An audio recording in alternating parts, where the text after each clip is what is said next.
to my brothers and sisters that live in Louisiana, I hope every one of you is doing well. We want to talk about a little Louisiana history, American history.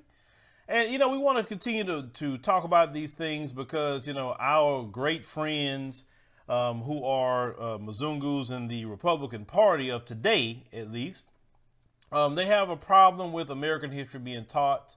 They're hurrying, trying to make laws, talking about critical race theory and all of that.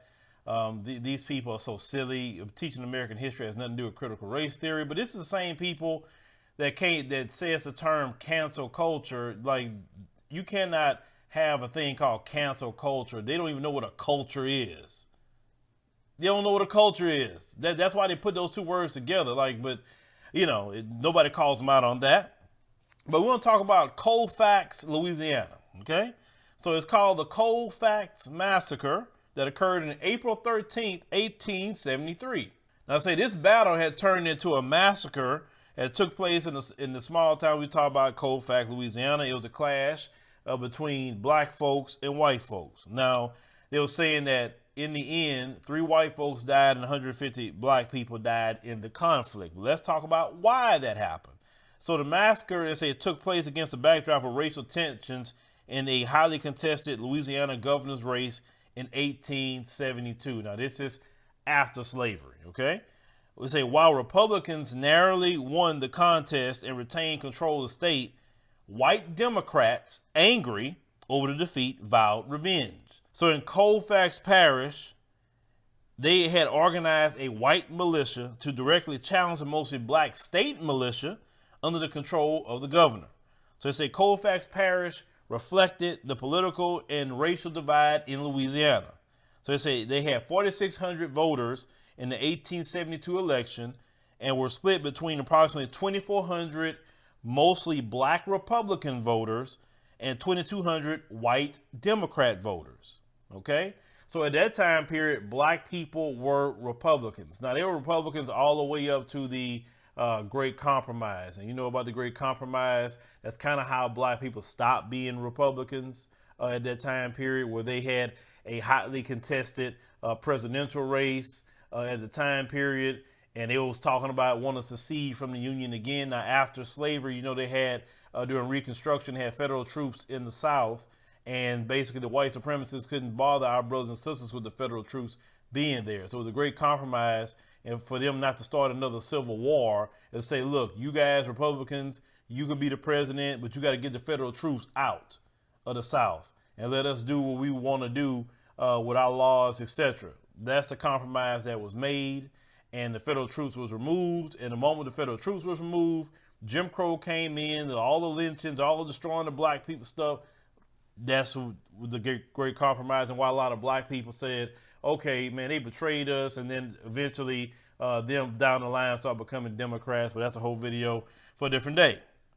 But they were saying that in this particular story, it said the incident, however, that touched off the Colfax Massacre on March 28 is a local white Democratic leaders called for armed supporters to help take the Colfax Parish Courthouse from the black and white GOP office holders on April the 1st. They say the Republicans responded by urging their mostly black supporters to defend them. Now, don't that sound strange to hear that Republicans, most of their supporters were black? I mean, it sounds like the Twilight Zone, right? But we're talking about American history here. They say, although nothing happened on April the 1st, and the next day, fighting erupted between the two groups. So on April 13th, it was an Easter Sunday. They say more than 300 Mzungus showed up, as include members of the white supremacist organizations, the Knights of the White Camellia and the Ku Klux Klan, attacked the courthouse. And say when the militia maneuvered a cannon, they ended up getting a cannon somewhere, and said to fire on the courthouse. And say some of the 60 black defenders fled while others surrendered. And say when the leaders of the attackers, James Hadnot, was actually shot by one of his own men, geniuses. And say the Mzungu militia responded by shooting the black prisoners, and those who were wounded early in the battle, particularly black militia members, were singled out for execution. And say the indiscriminate killing spread to African Americans who had not been at the courthouse and continued into the night. So not only did they kill up, the militia, the black militia, but ended up just going hunt down and killing black folks that had nothing to do with it. Same MO as we have been covering throughout this, journey into American history. And this is why these Republicans don't want you to teach this, okay? They don't want you to know the history. So black folks that's in Louisiana, there's a whole lot of things that went down in Louisiana in the history. My God, okay? So they said 150 African Americans were killed, including 48 who were murdered after the battle. They say the 3 whites were killed, also a few injured in the largely one-sided battle of Colfax. Now remember, they came with their people. They got cannon and all kind of other crap. Now the brothers didn't have no cannons in this particular fight. Now on April 14th, the state militia under control of Republican Governor William Kellogg arrived at the scene to record the carnage. They say New Orleans police and federal troops also arrived in the next few days to reestablish order. They say a total of 97 Mzungu militia were arrested and charged with a violation of the U.S. Enforcement Act of 1870, known as the Ku Klux Klan Act. It's a handful of them were convicted, but eventually were released in 1875 when the Supreme Court, in the case United States versus Cruikshank, ruled the Enforcement Act was unconstitutional. It said no one was arrested by the state of Louisiana or by intimidated local officials. So that's the story out of Colfax, Louisiana. What we learned at the time period is that they always had some sort of terrorism, because that's considered terrorism. When you are using violence in the political means, that's terrorism. That's exactly what it is. And these white supremacist history has been a history of terrorism. Then they want to go to other people's countries and saying they're being terrorists. Like, your history shows terrorism. Black folks voted in an election. They voted for the Republican person they wanted to vote for at that time period. And the Democrats were mad.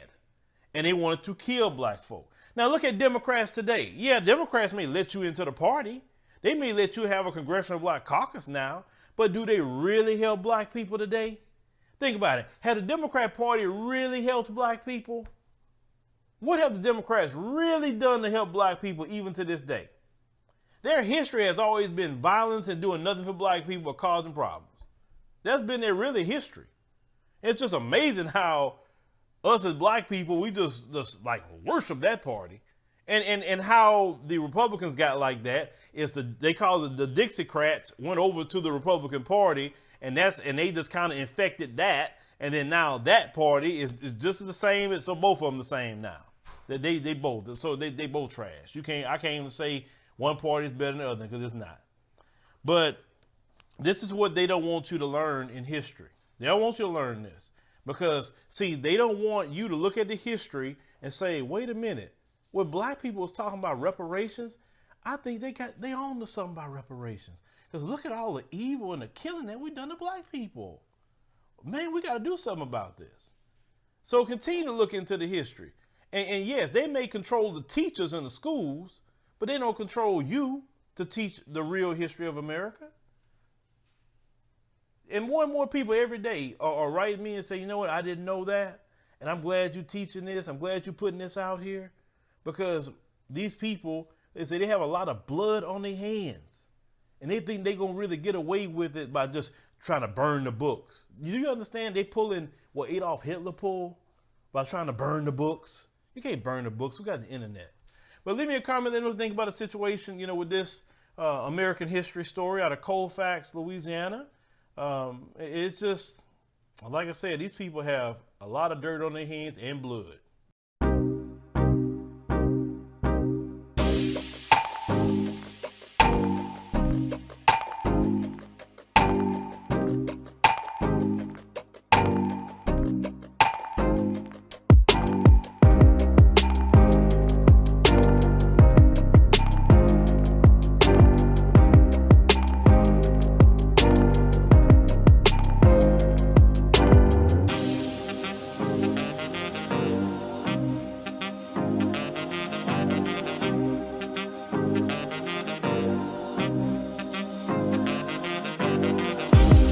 Thank you for watching, and make sure you subscribe to our YouTube channel and check out the African Diaspora News Channel app in the Google Play and Apple App Store.